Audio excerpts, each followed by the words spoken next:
We're using more sunscreen than ever before, so why are skin cancer rates still rising? That's the question the sunscreen industry doesn't want you asking.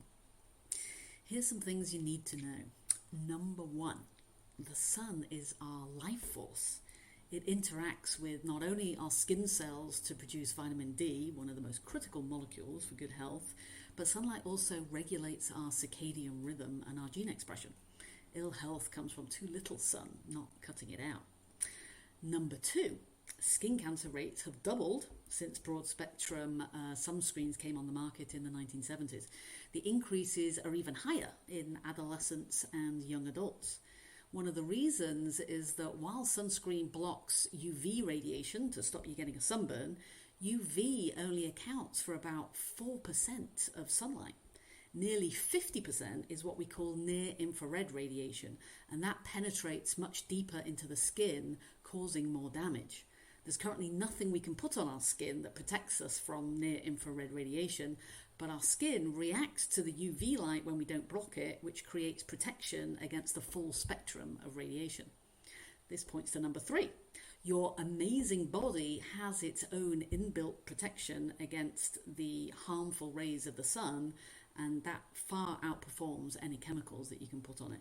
When you put sunscreen on, it actually stops your skin's natural physiological processes that creates melanin. That's the pigment that absorbs UV radiation and dissipates it as heat, but it also scatters under sunlight wavelengths, preventing DNA damage that sunscreens can't protect you from.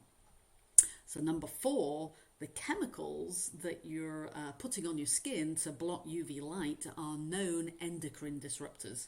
This means they interfere with normal hormone balances in your body. Estrogen, testosterone, your thyroid hormones. This is very bad news affecting many aspects of your health.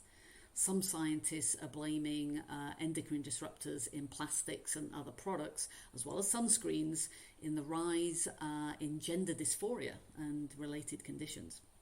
So number five, those kid-safe sunscreens that focus on zinc oxide and titanium dioxide, that's the white stuff.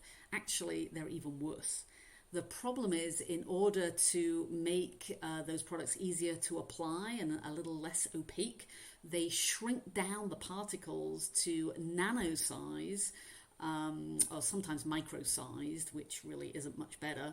And now they're small enough to get into all your cells, your organs, cross the blood-brain barrier, and create havoc with your health, right down to your DNA and gene expression. Now, getting a sunburn isn't good, but before I go into my 5 tips to avoid sunburn naturally, let's just recap the ways you've been misled on sunscreen, right? Sunscreen stops our skin forming vitamin D and other healthful compounds. It stops our skin forming its own natural protection from the range of harmful wavelengths in sunlight.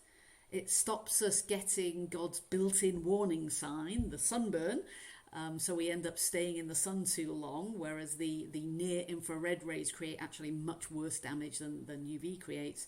And the chemicals in the sunscreen are doing ongoing damage to our organs, our hormones, our gene expression, which affects our entire mental and physical health, actually promoting cancer, not preventing it.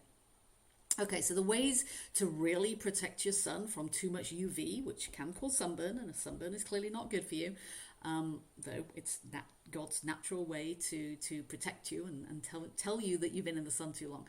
But here's 5 tips for healthy sun exposure this summer. So firstly, build up exposure gradually. So make it a habit to get in the sun daily. There's no universal guideline here as to how much you need. It's going to depend on your skin type or where in the world you are. As little as 10 minutes a day is going to help your skin adapt. If you're heading out on vacation, though, perhaps expose your skin gradually for longer and longer periods. Number 2, consume a healthy diet full of antioxidants. This means omega-3 fatty acids, which are found in salmon, mackerel, herring, sardines, as well as nuts and seeds, plus plenty of brightly coloured vegetables like leafy greens, carrots, peppers, tomatoes, berries, garlic and turmeric, and many herbs and spices are going to be great too. Number three, I think is probably the most important in today's day and age, and where a lot of the problems lie, is to avoid harmful food additives. Trans fats and polyunsaturated fats like corn, soy, safflower, sunflower, and canola oils, also known as industrial seed oils, these are highly damaging to your skin.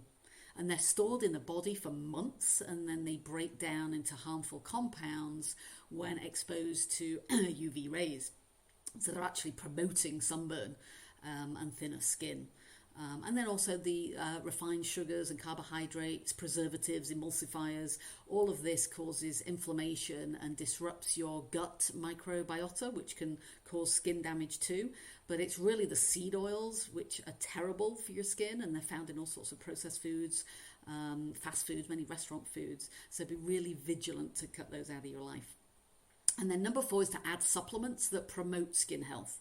So astaxanthin, for example, is a potent antioxidant, tons of benefits in the body, but one of the main ones is protection against radiation and sunlight, UV, all types of radiation, but UV is really going to help you with your skin. Niacinamide has been shown to reduce UV damage and support DNA repair. So it's internal sun protection that you need, not the stuff you're putting on your skin. And so then number 5, I'd just say, is to use hats and clothing as needed. So if you're going to be out in the sun all day, it's best to wear a hat and cover up, at least once your skin's been exposed for a little while, to get its vitamin D fix.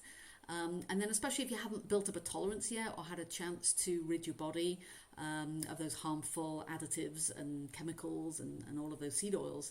And then it'll depend on the time of day that you're out in the sun. The sun's rays are usually the strongest in the middle of the day, and also depend on the time of year.